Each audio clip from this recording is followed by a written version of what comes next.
"Honey, I found a new refrigerator for $25,000. Those were the words I heard come out of my daughter-in-law Samantha's mouth that afternoon. She was sitting on the sofa in my own living room, a glossy catalog in her hands, showing it to my son Daniel as if it were the discovery of the century.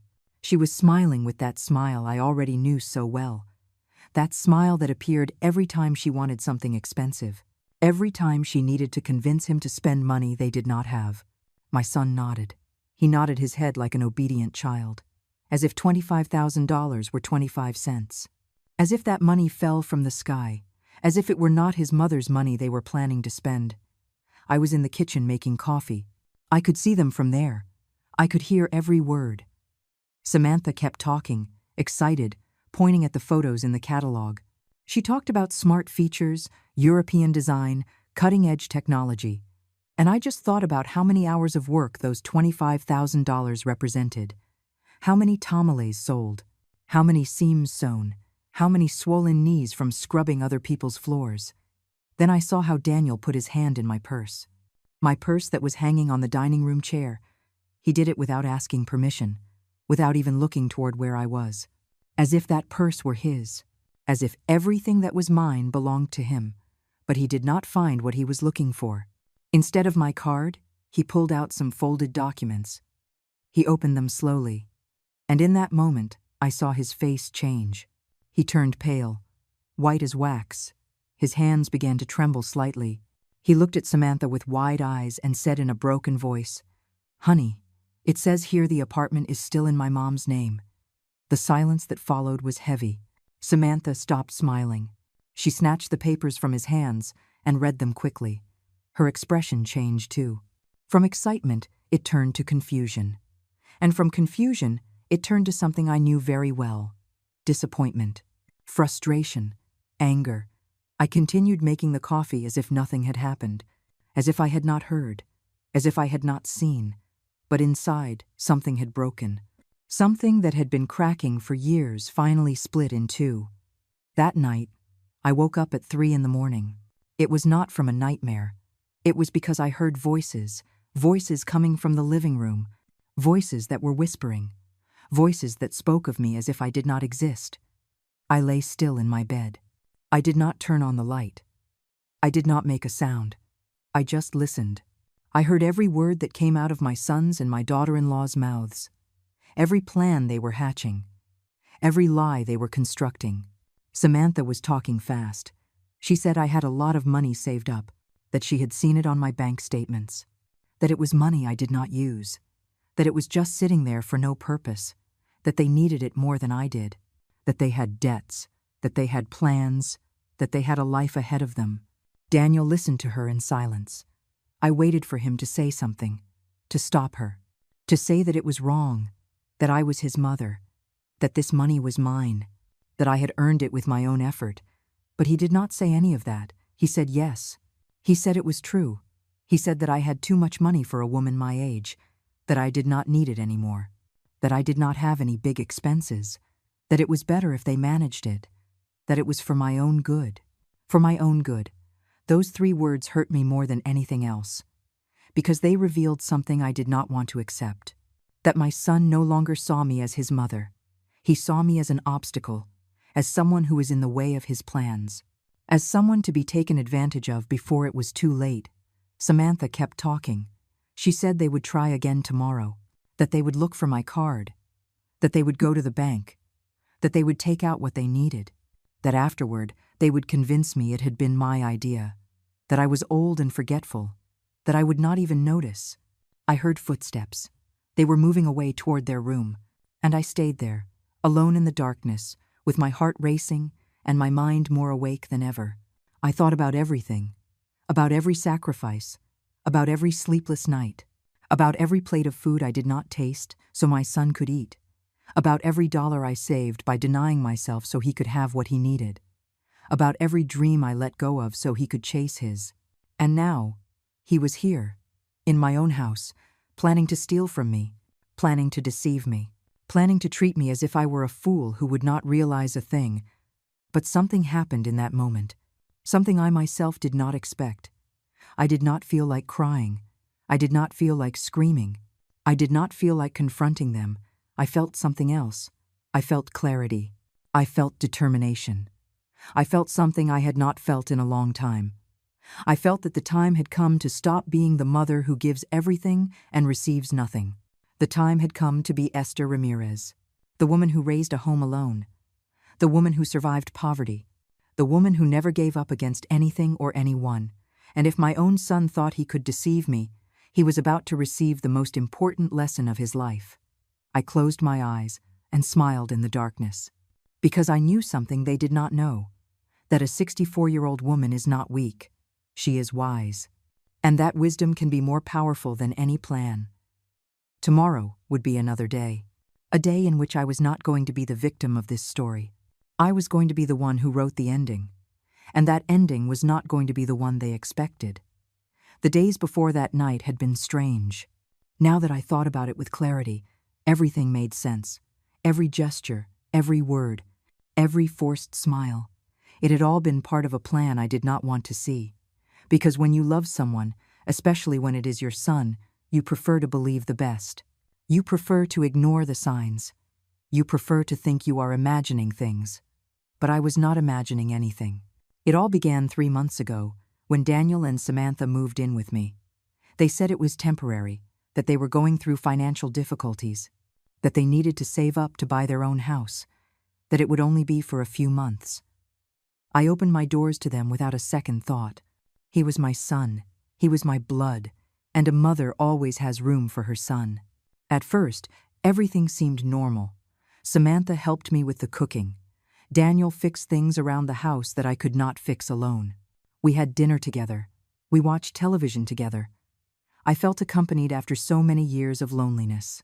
After my husband died, this house had become too quiet, too empty. Having them here made me feel alive again. But little by little, things started to change. The questions began. Questions that seemed innocent at first, casual, but that over time became more and more specific, more and more insistent. Samantha was the first. One day we were drinking coffee in the kitchen and she asked me if I had savings. I told her yes, that I had worked all my life and had managed to save something.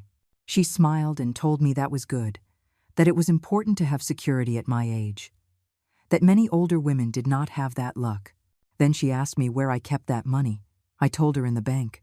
She nodded and asked me if I had it all in one account or if I had divided it. I told her I had a savings account where I kept most of it. She smiled again and told me that was very smart of me, that I was a cautious woman. At that moment, I did not think anything bad.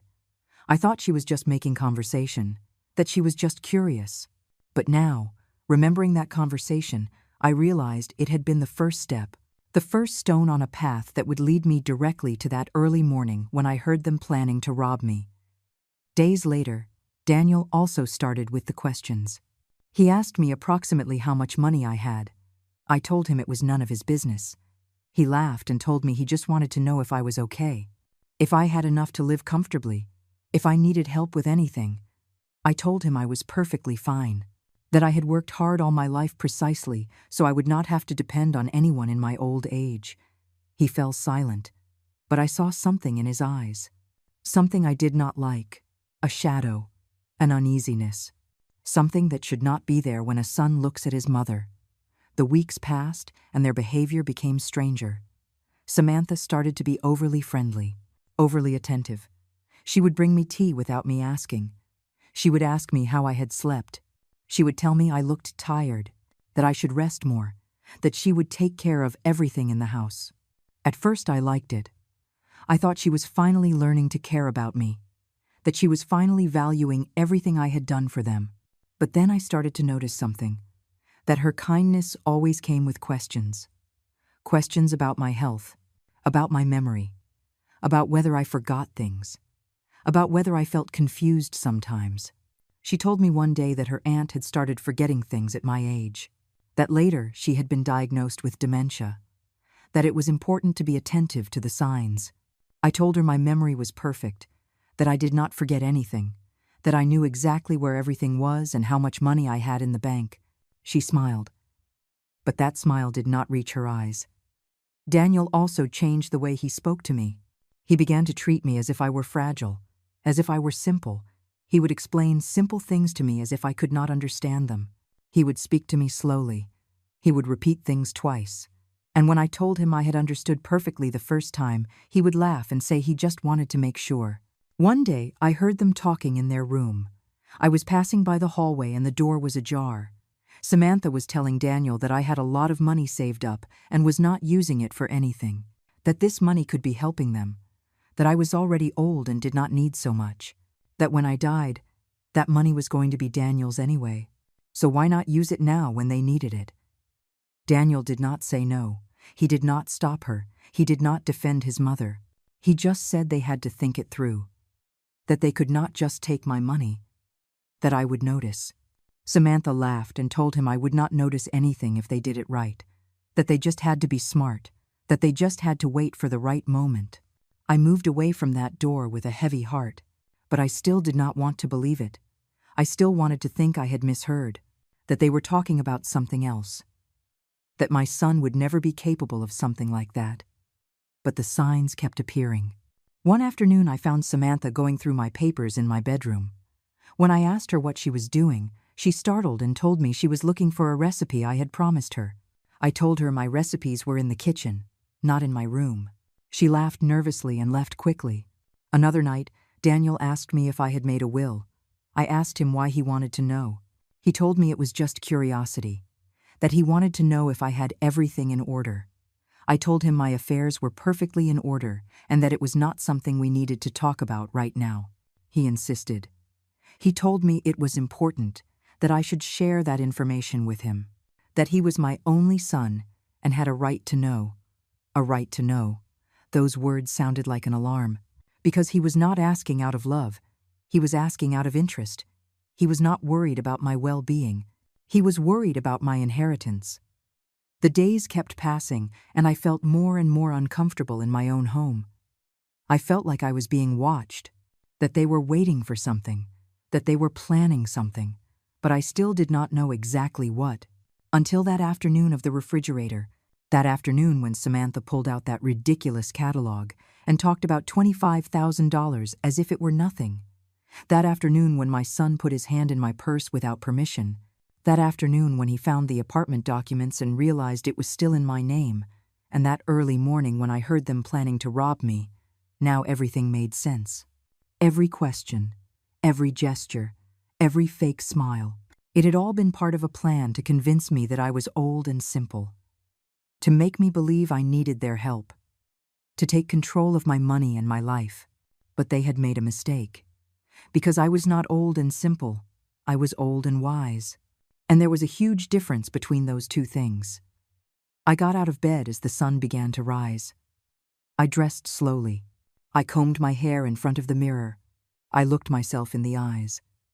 And I made myself a promise I was going to keep, no matter how much it hurt. I was not going to let them rob me. I was not going to let them treat me like a fool.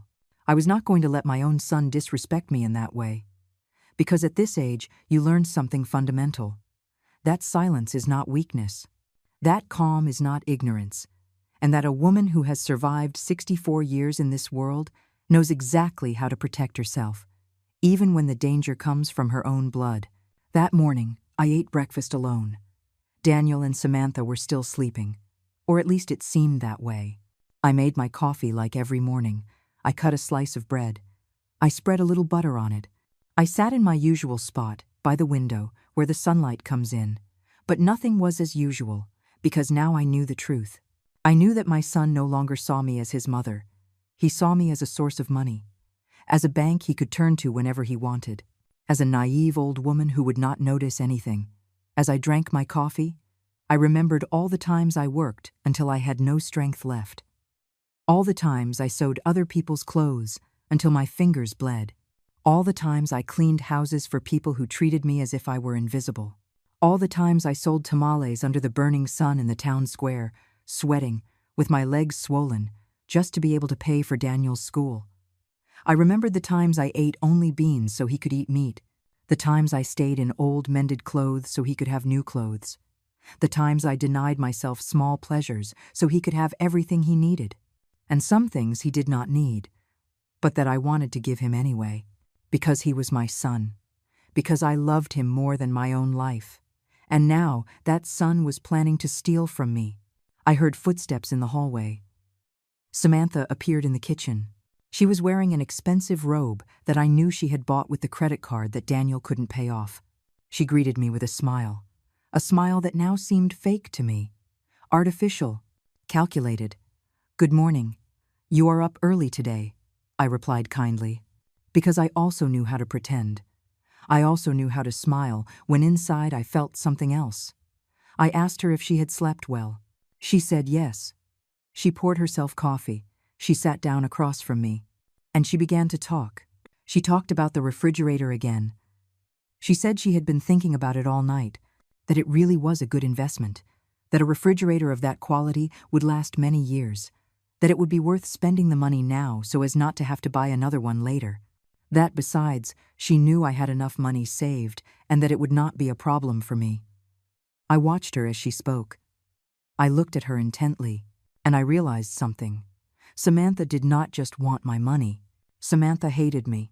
I could see it in her eyes, in the way she gripped the coffee mug, in the tension of her jaw. She hated me because I was Daniel's mother, because I had been there first, because my son loved me, or at least had loved me once, and she could not stand it. I told her that $25,000 was a lot of money, that I was not sure it was necessary to spend so much on a refrigerator, that the one we had worked perfectly fine. She stopped smiling. Her expression changed. She became serious, almost annoyed. "You just do not understand. Things have changed. Technology has advanced. That old refrigerator uses a lot of electricity. In the long run, it's costing you more money. A new refrigerator would be more efficient. It would save you money on the electric bill." I knew she was lying. I knew she did not care about the electric bill. I knew the only thing she cared about was my money. But I said nothing. I just nodded. I just drank my coffee. I just kept listening. Daniel appeared a few minutes later. He looked tired. He had dark circles under his eyes. He sat down next to Samantha, and she immediately began talking to him about the refrigerator again. He looked at me. He looked at me with those eyes I had known since he was a child. Those eyes that now seemed different to me. Harder, colder, more distant. "Mom, Samantha is right. We should buy that refrigerator. I know it's expensive, but you have the money, and we live here too. It would be an investment for all of us. An investment for all of us." How easy it was for him to talk about my money as if it belonged to everyone, as if I had not earned it alone, as if he had put even $1 of that money in, as if he had any right to what I had built with my own effort. I told him I would think about it, that I needed to check my accounts, that I needed to see if I could really spend that amount. Samantha sighed impatiently. Daniel pressed his lips together, but they did not say anything else. They got up from the table and went to their room. I stayed there sitting, finishing my coffee, looking out the window. Outside, the day was beautiful. The sky was clear, the birds were singing, life went on as always. But inside this house, something had broken, something that would never be the same again. The following days were unbearable. Samantha did not stop insisting on the refrigerator. Every morning, every afternoon, every night. She always found a way to bring up the subject, to remind me that I had the money, to make me feel as if I were selfish for not wanting to spend it on something they wanted. Daniel also began to pressure me.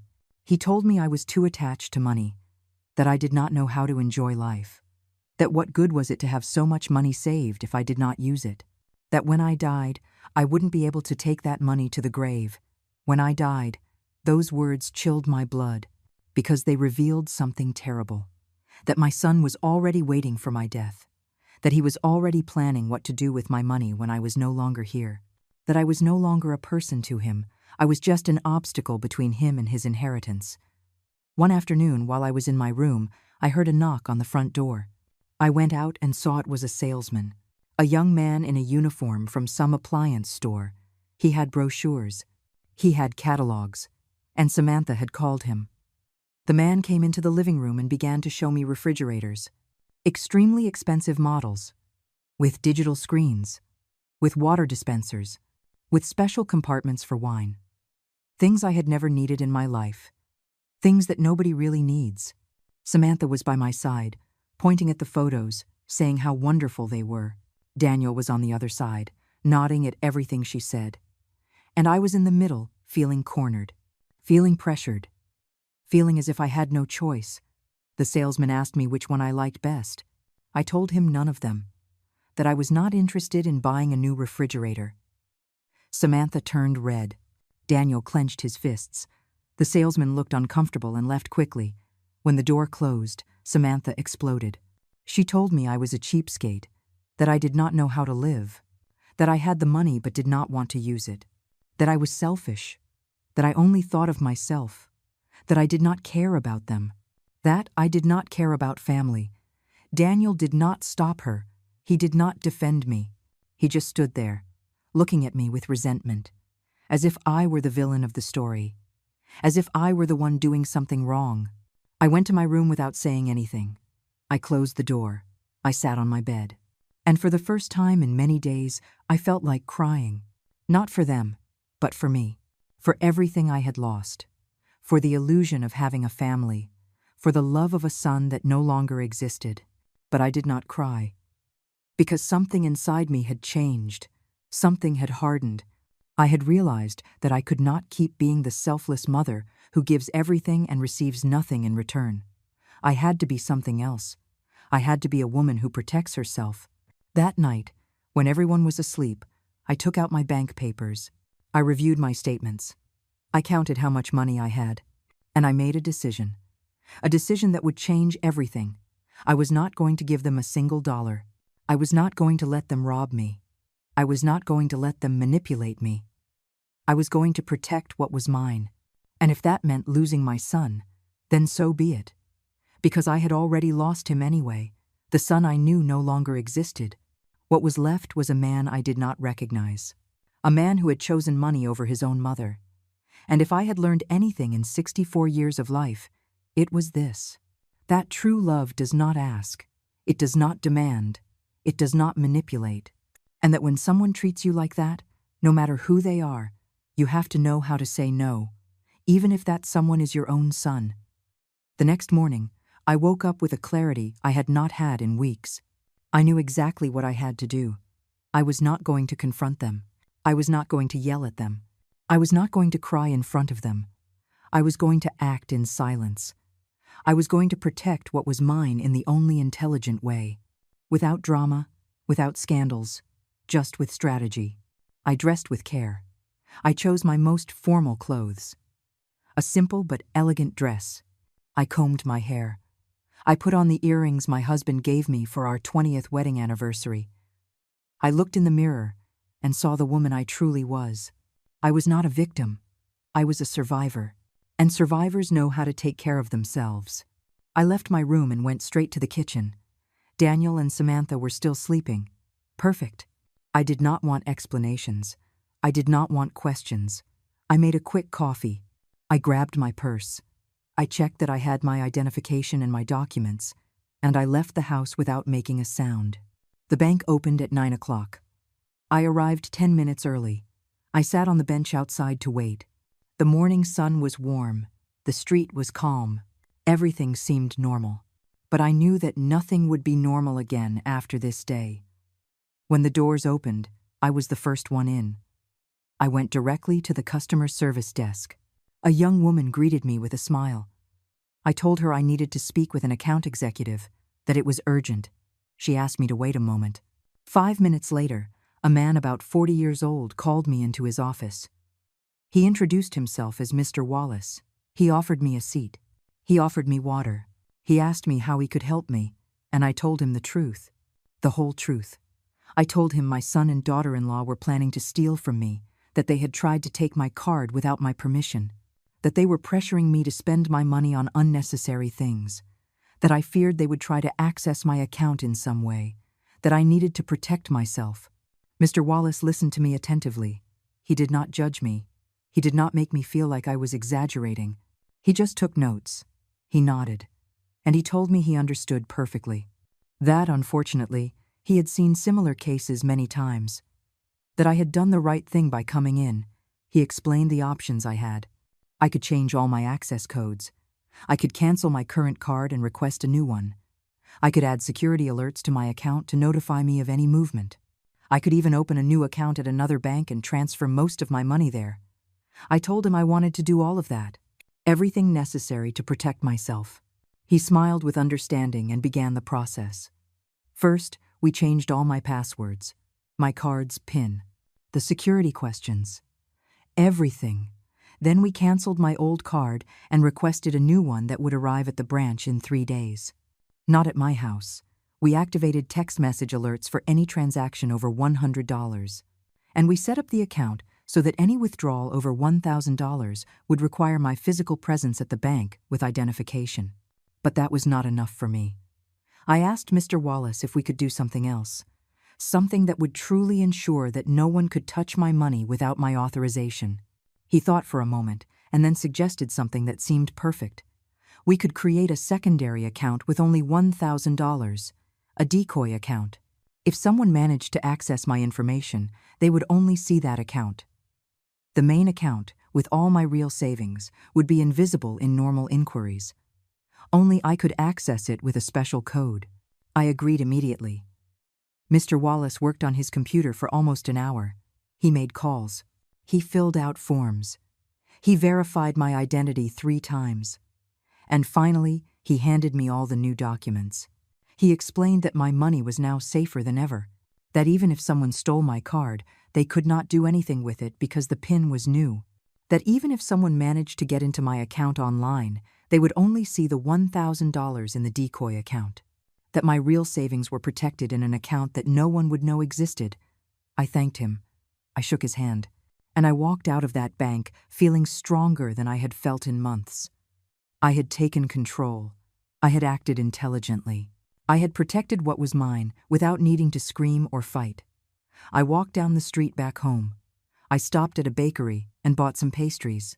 I stopped at the market and bought fresh flowers. I acted as if nothing had happened, as if I had gone out to run normal errands, because I did not want them to suspect anything. Not yet. When I got home, Daniel and Samantha were already awake. They were in the living room. When they saw me come in with the bags, Samantha asked me where I had been. I told her I had gone to buy pastries. She looked at the bags suspiciously but said nothing more. I went to the kitchen and put the pastries away.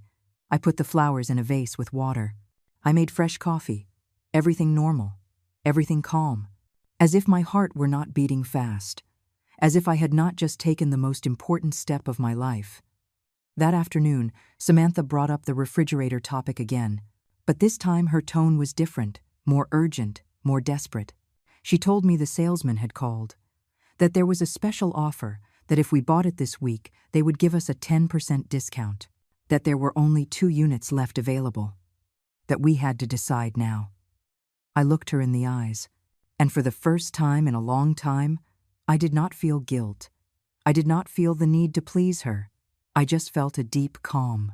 An absolute certainty that I was doing the right thing. I told her no. That I was not going to buy that refrigerator. That the one we had worked fine. That I did not see the need to spend that amount of money. That my decision was final. Samantha turned pale.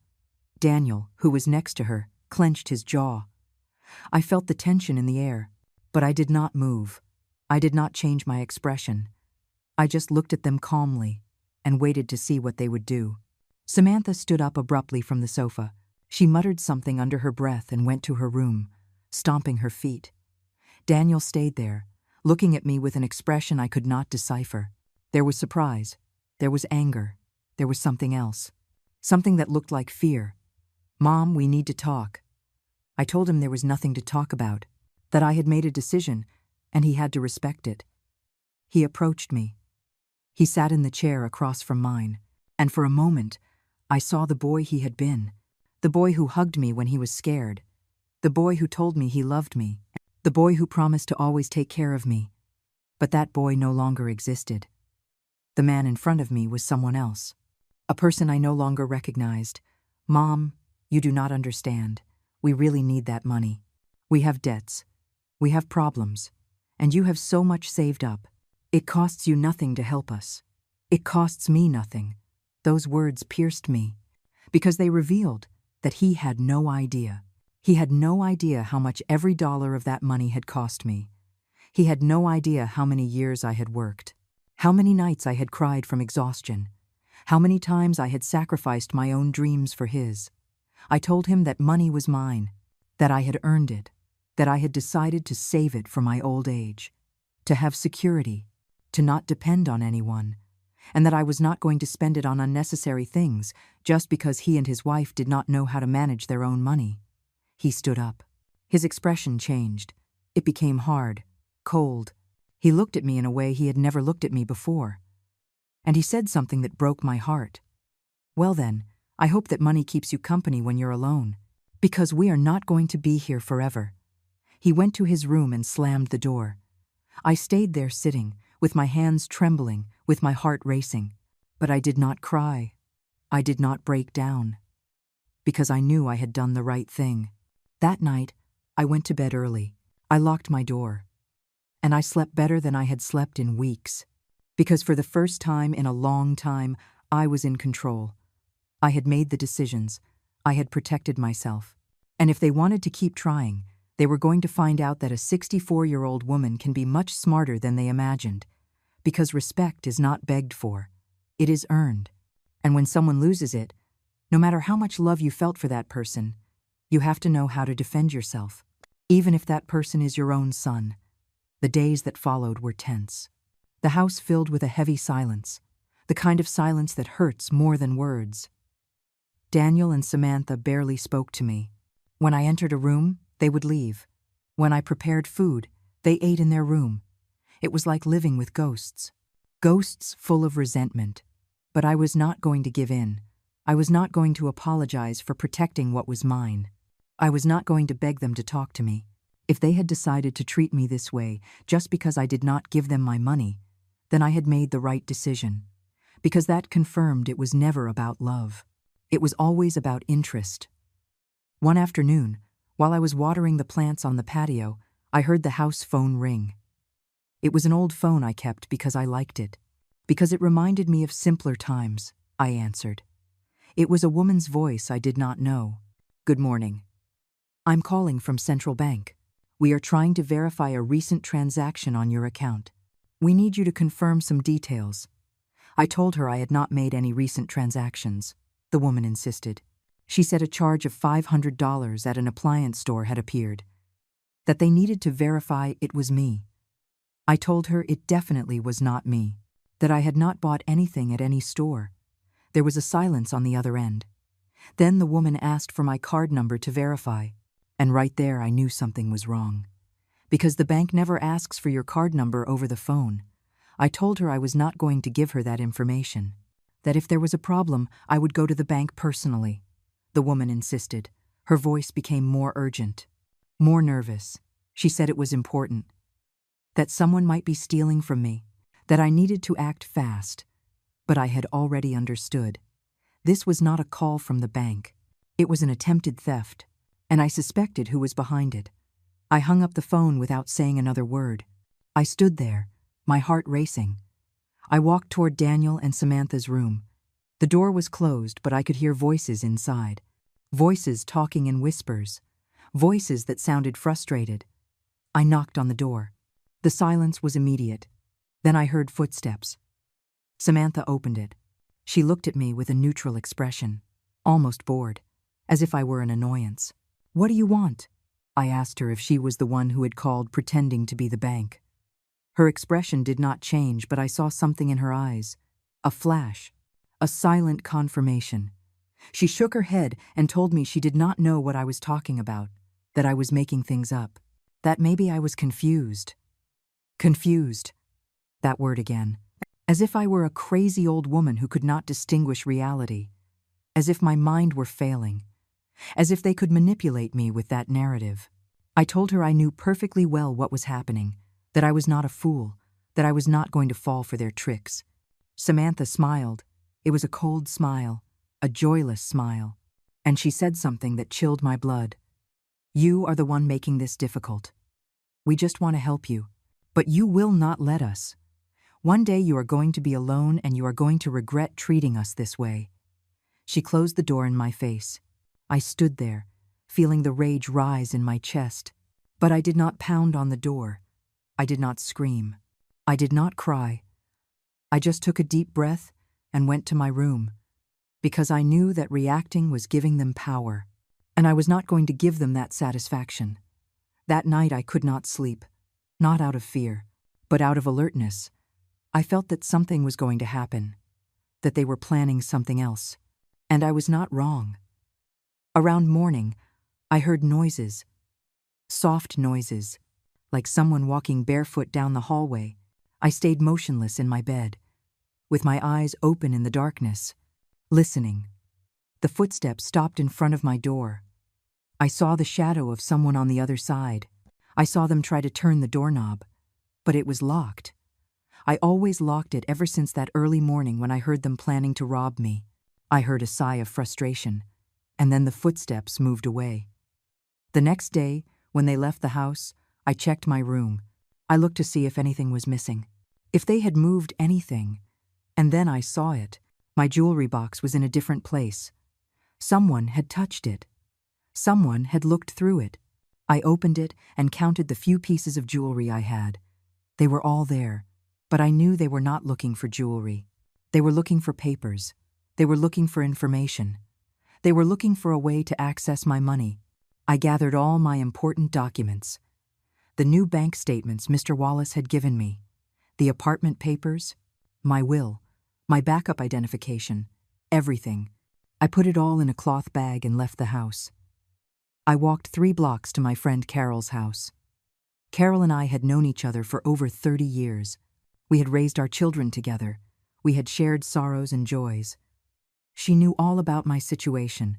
I had told her everything from the beginning, and she was the only person I trusted completely. When she opened the door and saw me with the bag in my hands, she knew immediately what was happening. She let me in. She made me tea. She sat me down in her living room, and she listened without interrupting as I told her everything. The fake call, the footsteps in the night, the moved jewelry box, everything. Carol shook her head. She had tears in her eyes. She could not believe Daniel was capable of this. She had watched him grow up. She remembered him as a good boy, as a hard-working young man. What had happened to him? How had he changed so much? I told her I did not know, that maybe he had always been this way and I had not wanted to see it. Or maybe Samantha had changed him. Or maybe money brings out the worst in people. It did not matter anymore. The important thing was to protect myself. I asked her to keep those documents, to hide them somewhere safe in her house, to not tell anyone she had them. She agreed without hesitation.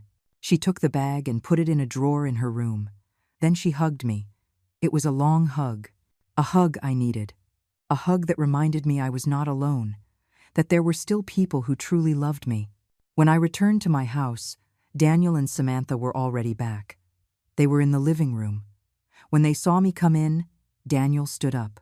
His expression was serious, dark.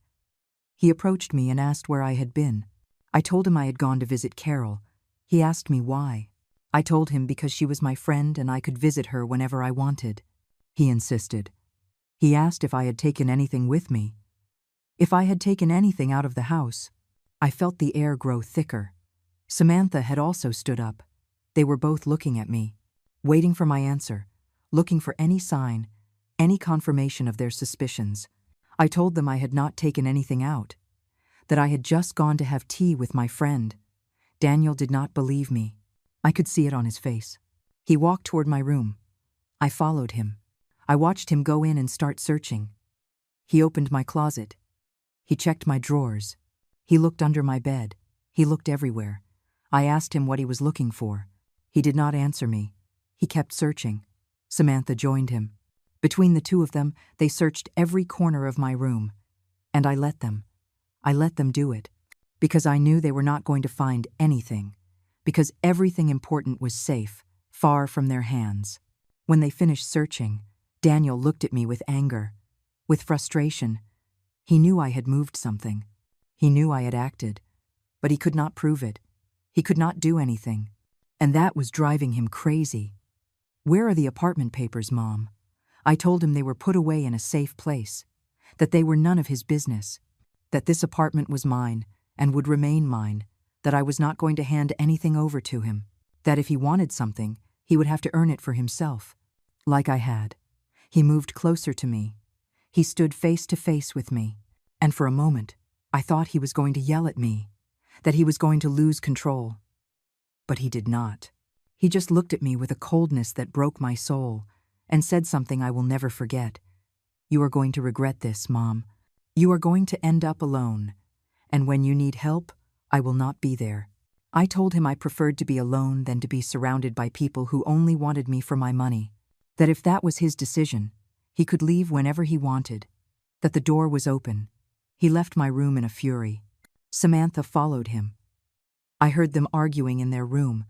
I heard doors slamming. I heard harsh words. I heard how the plan they had built so carefully was crumbling before them. And I sat on my bed, my hands still shaking, but with my head held high, because I had won this battle. I had protected what was mine. I had shown that I was not a weak old woman they could easily deceive. But I knew this was not over. I knew they were not going to give up so easily.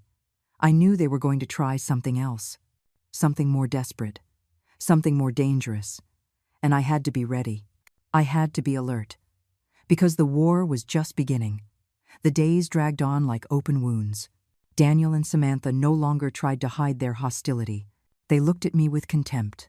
They spoke about me as if I were not present, as if I were just another piece of furniture in the house, a burden they had to endure until they found a way to get rid of me. But I remained firm. I remained alert. I continued to protect what was mine.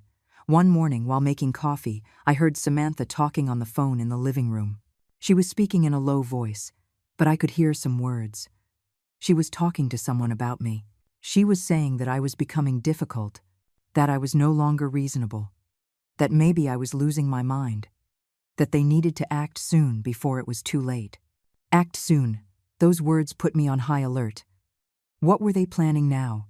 How far were they willing to go? That afternoon, I decided to leave the house. I needed fresh air. I needed to think clearly, away from those hate-filled stares. I walked to the neighborhood park. I sat on a bench under the shade of a tree. I watched the pigeons. I watched the children play. I watched life pass by in front of me. A simple life. A life I had worked so hard to have and that they were now trying to take from me. When I returned home, something was wrong. I felt it as soon as I walked through the door. The atmosphere was different, more tense, more charged. Daniel was in the living room with another man, a man I did not know. He was wearing a suit. He was carrying a briefcase. He had that look of people who work with papers, with documents, with legal matters. Daniel saw me enter and smiled. It was a strange smile, a smile I did not like at all. He introduced me to the man. He said he was Mr. Hayes, a lawyer, and that he was here to help us with some important paperwork. What paperwork? I asked.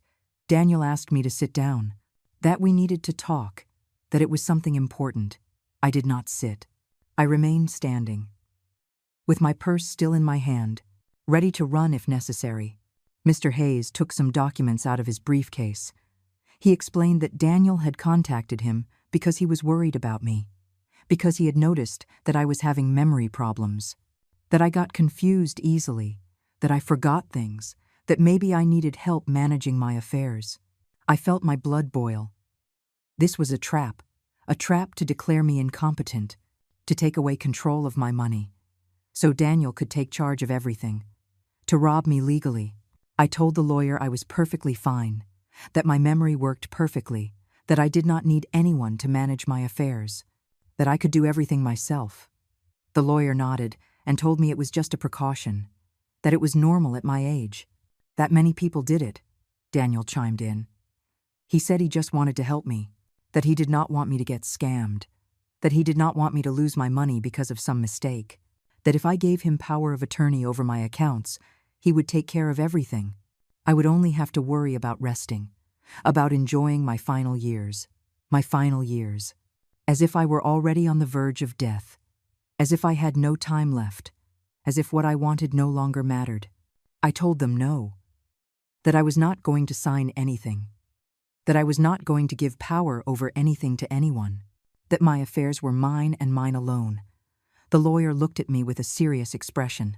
He told me he understood my position, but I should think things through, that sometimes pride makes us make bad decisions. I told him to get out of my house, that there was nothing more to talk about, that I was not going to sign any documents. Daniel stood up. He tried to calm me down. He tried to convince me, but I was already walking toward the door. I opened the door for the lawyer and asked him to leave. Mr. Hayes put his papers away. He gave me his card in case I changed my mind, and he left. When the door closed, Daniel exploded. He yelled that I was being stubborn, that I was being irrational, that he only wanted to help me, that I did not understand anything. I yelled back. I told him I did understand, that I understood perfectly that he just wanted my money, that this was all a plan to rob me, that I was not a fool, that I knew exactly what was happening. Samantha appeared from the kitchen. She stood next to Daniel. They both looked at me with a mixture of rage and frustration. And then Samantha said something that confirmed all my suspicions. You cannot take care of yourself. You are old. You need help. And we are your family. We have a right to know what you have. We have a right to protect you. A right, that word again. As if shared blood gave them a right over my life, over my money, over my decisions. I told them they had no right over anything of mine, that I was the owner of my life, that as long as I was conscious and sane, no one was going to decide for me. I went to my room and locked the door. I heard them arguing outside. I heard Daniel hit the wall in frustration. I heard Samantha say they had to do something now, that they could not wait any longer, that every day that passed, I was becoming harder to control. That night, I did not sleep.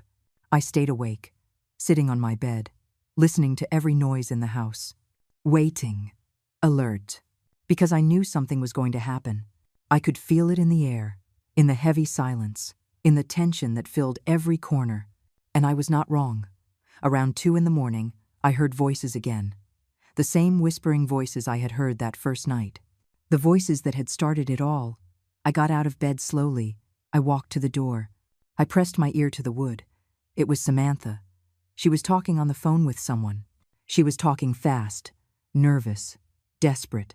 She was saying things were not going out as planned, that I was smarter than they thought, that I had moved the money, that I had hidden the papers, that they needed help. The other person on the phone must have been giving her instructions, because Samantha just listened and nodded. Then she said something that chilled my blood. Yes, I understand. We will go to the bank tomorrow. We will try with the old account. If she changed everything, we will find another way. But it has to work. We cannot keep waiting. There was a pause. Then I heard Daniel's voice. He was with her, speaking in whispers. He said maybe they should try to get a copy of my ID, that with that and my date of birth, maybe they could answer the bank's security questions, that it was worth a try. Samantha agreed. She said they would check my things again, that they would look for any information they could use, that this time they would not fail. And then she said something else, something that made me understand the danger was more real than I had imagined. And if none of that works, we'll have to convince a judge that she's not well. Mr. Hayes said that with our testimonies and a medical exam, we could get a conservatorship, and then everything will be ours. Conservatorship. They wanted to have me declared legally incompetent. They wanted to take away all my rights. They wanted to turn me into a prisoner in my own life, and then take everything, my money, my house, my dignity, everything. I moved away from the door. I went back to my bed. I sat in the darkness. And for the first time in all this, I felt fear, real fear, because I realized this was no longer just about money. It was about my freedom. It was about my life. But along with the fear came something else. Rage came. Determination came. The absolute certainty that I was not going to let this happen. I was not going to let them take what I had built. I was not going to let them lock me up like a crazy person just because they wanted my money. Because I was Esther Ramirez. And I had survived worse things than this. I had survived poverty. I had survived raising a son alone. I had survived the death of my husband. I had survived 64 years in this cruel world, and I was not going to let my own son destroy me. When the sun began to rise, I already knew what I had to do. I already had a plan that would put an end to all of this once and for all. A plan that would show them they had underestimated the wrong person, because they thought I was an easy victim, an old, scared, and lonely woman.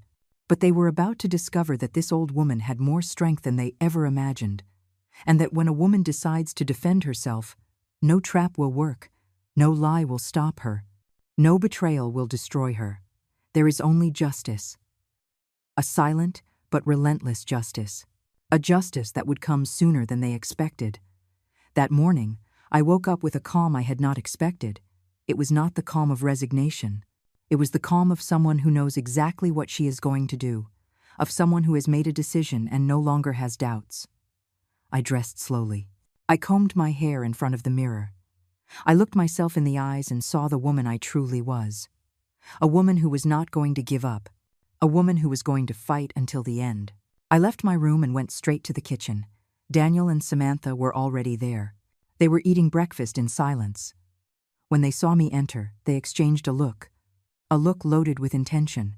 I knew what they were going to do. I knew today was the day they would try to execute their plan. I made them coffee. I acted normally, as if nothing had happened, as if I had not heard them the night before, planning to destroy my life. Samantha wished me good morning with a fake smile. Daniel barely looked at me.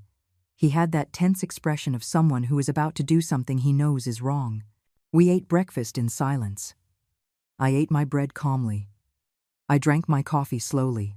I enjoyed every sip, because I knew that when this day ended, nothing would be the same again. Because I knew this was the last time we would sit together as a family, although we were not a family anymore. That had broken a long time ago. When I finished breakfast, I stood up and washed my mug. Daniel stood up too. He told me that he and Samantha had to go out, that they had some errands to run, that they would be back in a few hours. I just nodded. I did not ask anything. I did not say anything. I just watched them leave. But I knew where they were going. They were going to the bank. They were going to try to take my money. They were going to try to access my account with whatever information they had managed to get. They were going to try to convince someone that they had a right to my money. I waited 10 minutes after they left. Then I picked up my phone and called the bank. I asked to speak to Mr. Wallace. They said they would transfer me. When I heard his voice, I breathed a sigh of relief. Mr. Wallace, this is Esther Ramirez. I am calling because I believe my son is going to try to access my account today. I want you to be alert. I want you to call me immediately if he shows up there asking about my money, and I want you to give him no information. Mr. Wallace told me he understood, that he would make a note of my call, that if anyone tried to access my account without my authorization, he would activate the security protocol, that I should not worry, that my money was protected. I hung up the phone and sat down to wait. Time passed slowly. Every minute felt like an hour. I looked at the clock. I looked out the window. I waited, because I knew the call would come. I knew Daniel would try something, and I knew that when he did, everything would collapse for them. 40 minutes later, my phone rang. It was Mr. Wallace. Mrs. Ramirez, your son is here. He is trying to access your account. He says you gave him permission. He says you are sick and he needs to withdraw money to pay for your medicine. Is this true?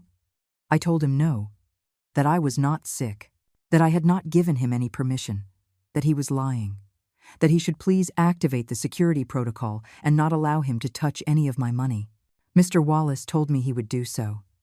He told me Daniel was being very insistent, that he was becoming aggressive, that he was going to have to call security if he did not calm down. I told him to do whatever he had to do, to protect my account, that this was my money and no one but me had the right to touch it. I hung up the phone with shaking hands, not from fear, from rage, from indignation. My own son was at the bank right now trying to rob me, lying about me, saying I was sick. using my supposed illness as an excuse to take everything from me.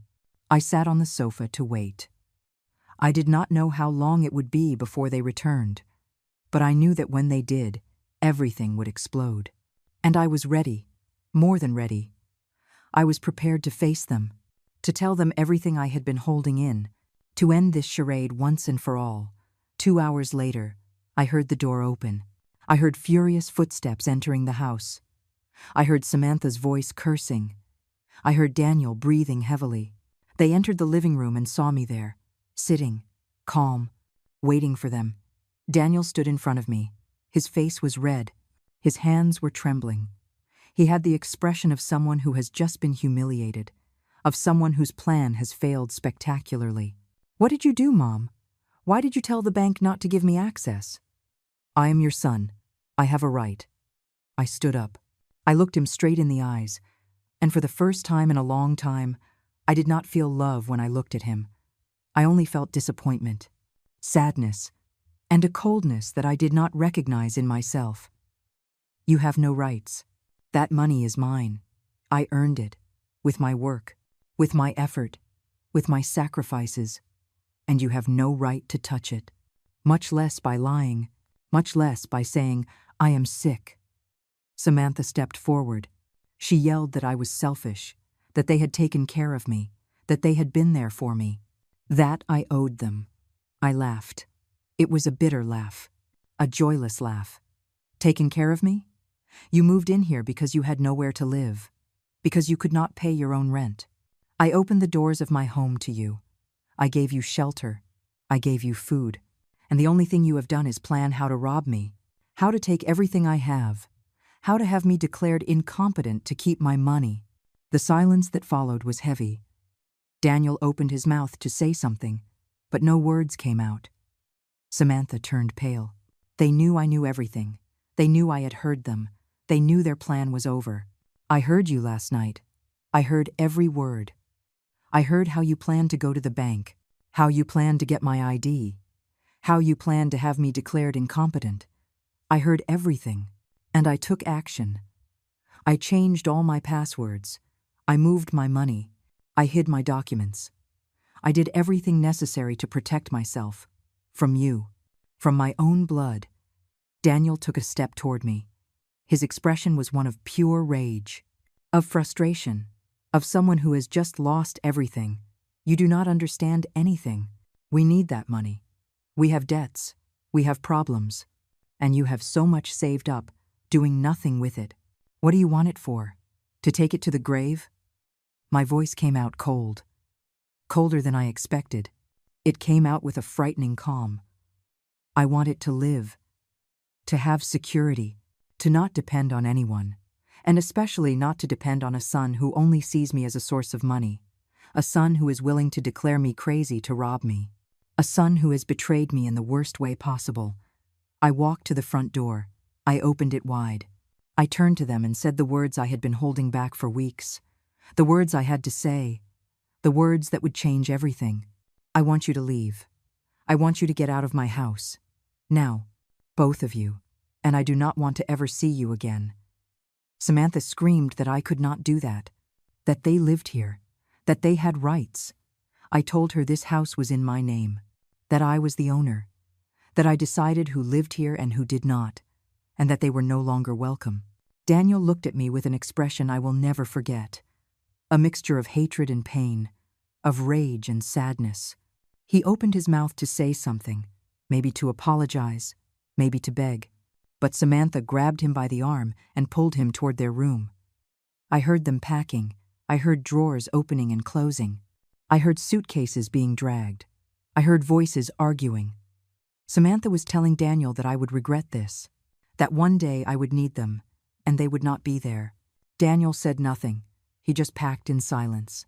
Half an hour later, they came out of the room with their suitcases. They walked past me without looking at me. Daniel stopped at the door. He turned toward me, and for a moment, I saw the boy he had been, the boy who hugged me, the boy who told me he loved me. But that boy no longer existed.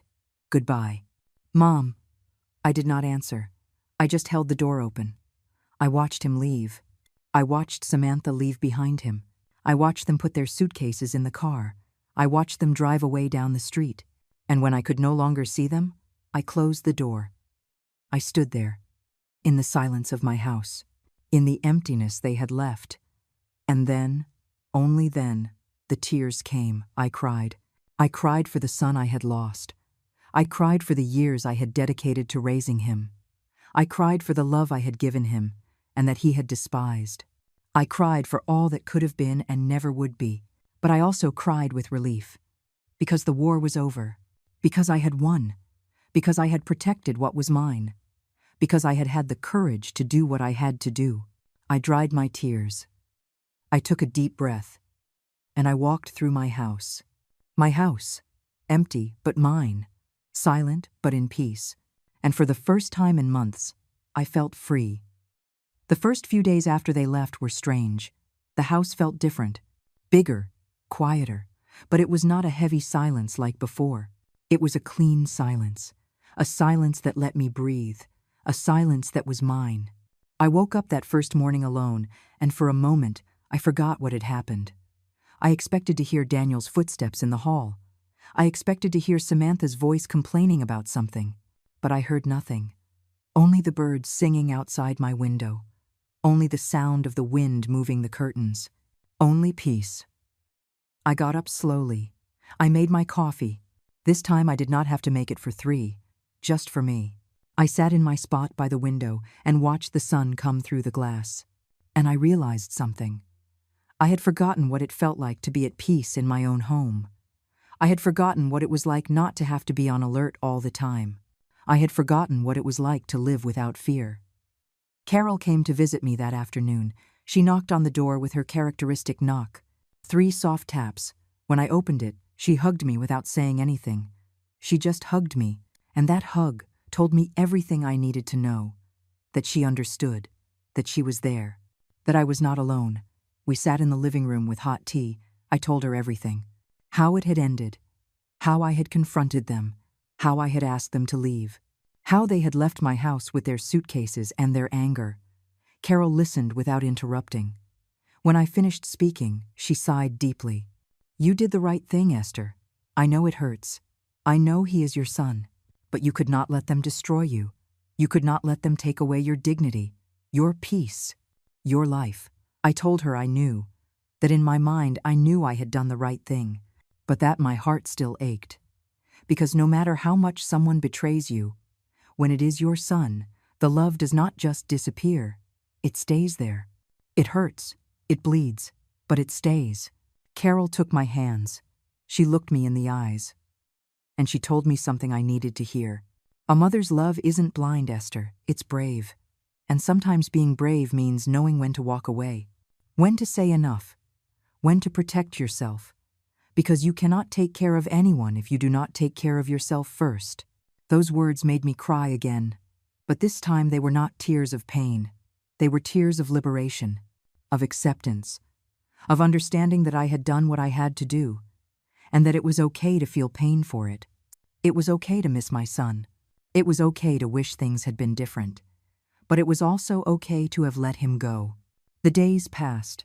I slowly began to reorganize my life. I cleaned the room that Daniel and Samantha had used. I washed the sheets. I opened the windows. I let the fresh air in.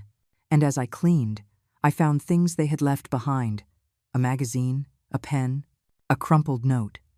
Small traces of their presence that were still there. I put everything in a box. I did not throw it away. I could not, because despite everything, he was still my son. And maybe someday, if he changed, if he understood, if he truly asked for forgiveness, maybe we could talk, maybe we could heal. But that day was not today. Today, I needed to heal alone. I needed to recover.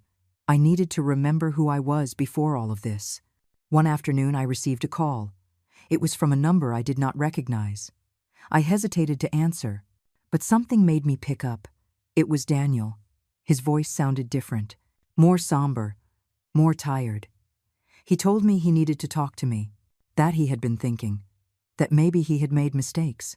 I told him that maybe it was not the time, that I was still processing everything. that I needed time, he insisted. He said he just wanted me to know something, that he and Samantha had separated, that she had left, that when he told her they did not have the money she expected, when she understood I was not going to give them anything, she just left. She left him. And he realized something, that she had never loved him. She had only loved the idea of what he could give her. I stayed quiet. I did not know what to say. Part of me wanted to tell him I had warned him, that I had seen who Samantha was from the beginning, but I did not, because he was already suffering enough, and because the pain was useless now. I asked him where he was living. He told me in a rented room, that he was working in a warehouse, that he was trying to pay off his debts, that he was trying to rebuild his life. I told him I was glad, that I hoped he would succeed. And then I told him something I needed to say. Daniel, I love you. I will always love you because you are my son. But what you two tried to do to me was unforgivable. You hurt me in a way I never imagined possible, and I need time to heal. I need time for me. So please, do not call me for a while. When I am ready, if I am ever ready, I will call you. There was silence on the other end. Then I heard his broken voice. I'm sorry, Mom. I'm truly sorry. I hung up the phone, and I cried again. But this time the tears were different. They were tears of closure, of understanding that maybe, someday, we could heal.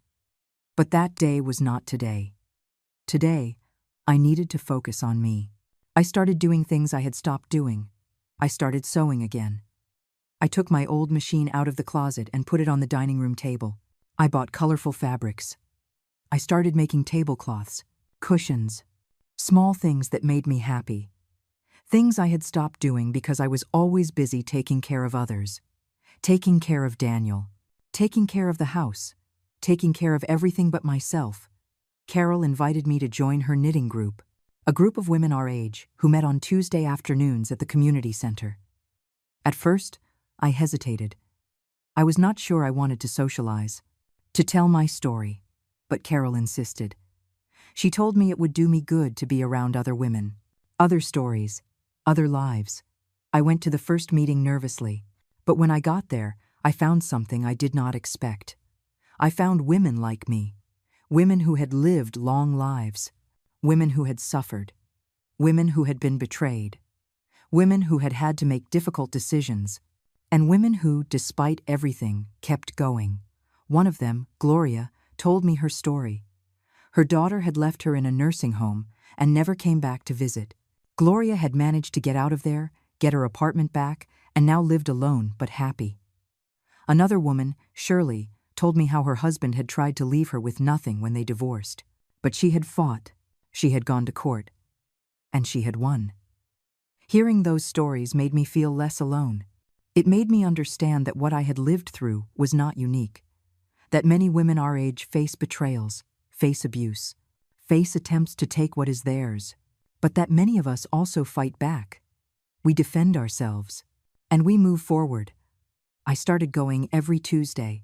I started knitting with them, sharing coffee, laughing, telling stories, and little by little, without realizing it, I began to heal. I began to remember who I was, not just Daniel's mother, not just the wife I had been, but Esther, a woman with her own life, with her own dreams, with her own worth. One day, as I was walking back from the community center, I passed a bookstore. There was a sign in the window advertising painting classes for seniors. I stood looking at the sign for a long time. I remembered that when I was young, before I got married, before I had Daniel, I had dreamed of being a painter, but life had taken another path. And that dream had been stored away in some corner of my heart. I went into the bookstore. I asked about the classes. The girl at the counter smiled and gave me all the information. The classes were on Thursday afternoons. The cost was affordable, and I did not need any prior experience, just the desire to learn, just the desire to create. I signed up that same day, and the following Thursday, I went to my first class. There were 10 other people, all seniors, all with stories, all looking for something new, something to make them feel alive. The teacher taught us the basics: how to mix colors, how to hold the brush, how to see the world in a different way. I painted my first piece that afternoon. It was simple: a tree, a sky, a path, nothing special.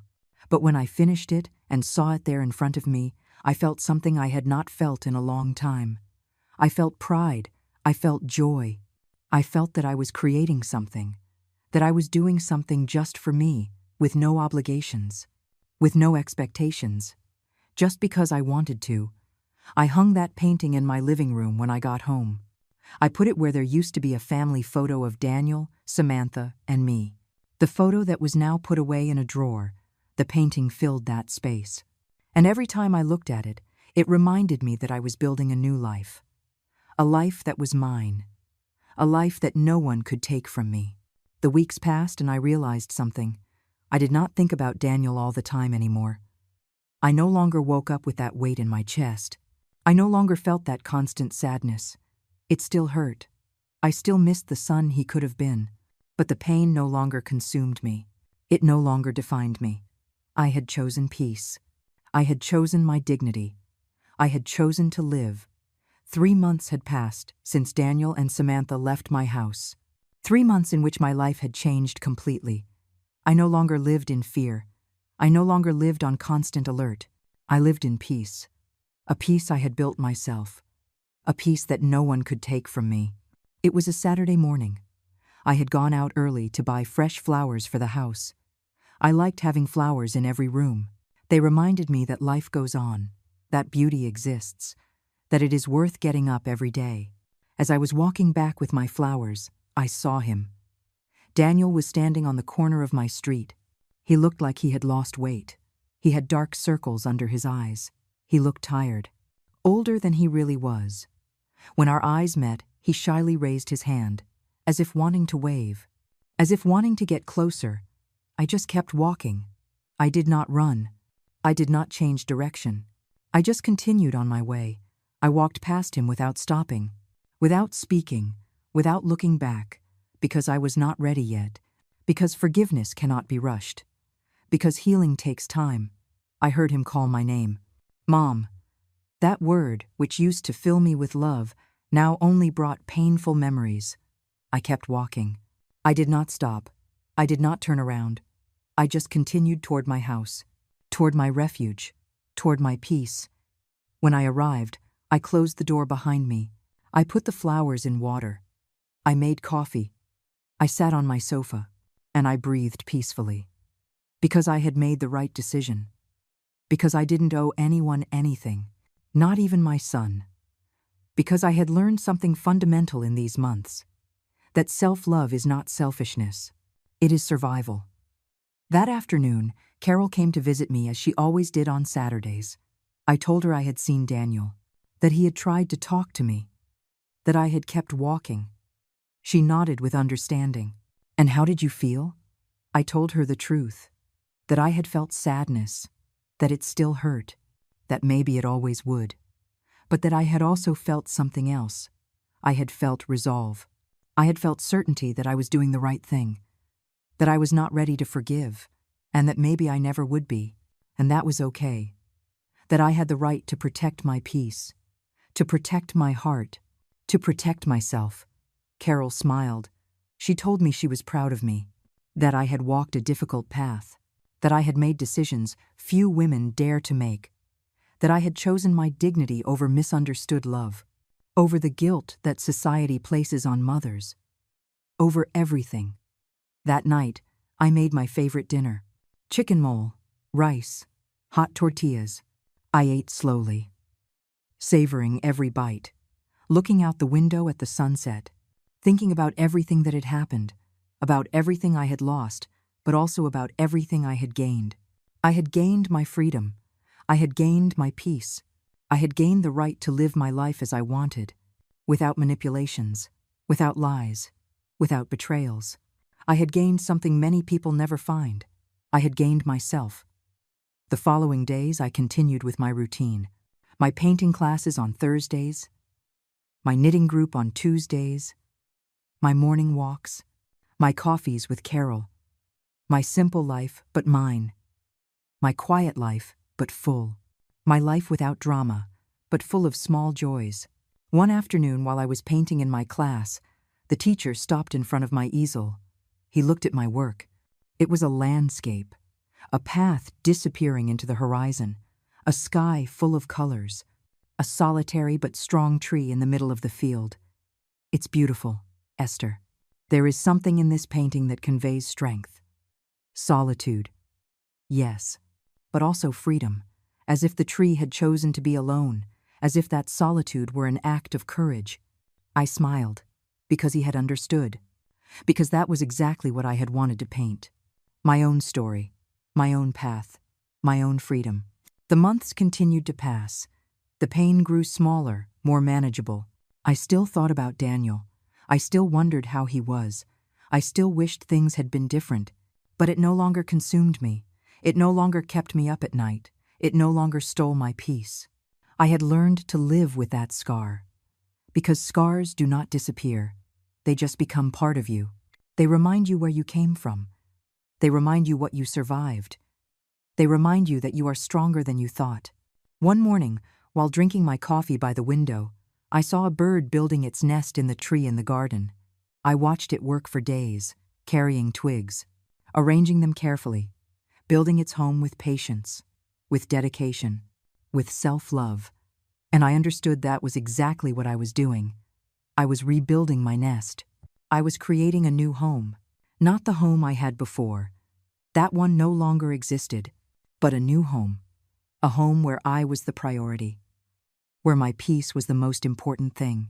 Where my happiness did not depend on anyone but myself. I opened my notebook and wrote something I had been feeling but had not been able to put into words. I wrote about forgiveness, about how forgiveness does not mean forgetting. It does not mean going back. It does not mean allowing them to hurt you again. It means letting go. It means releasing the weight. It means choosing your peace over revenge. It means moving forward without resentment, but also without naivety. I wrote about mothers, about how they teach us to give everything, to always sacrifice, to put everyone else before ourselves, but how no one teaches us when to stop, when to say no, when to walk away, when to save ourselves.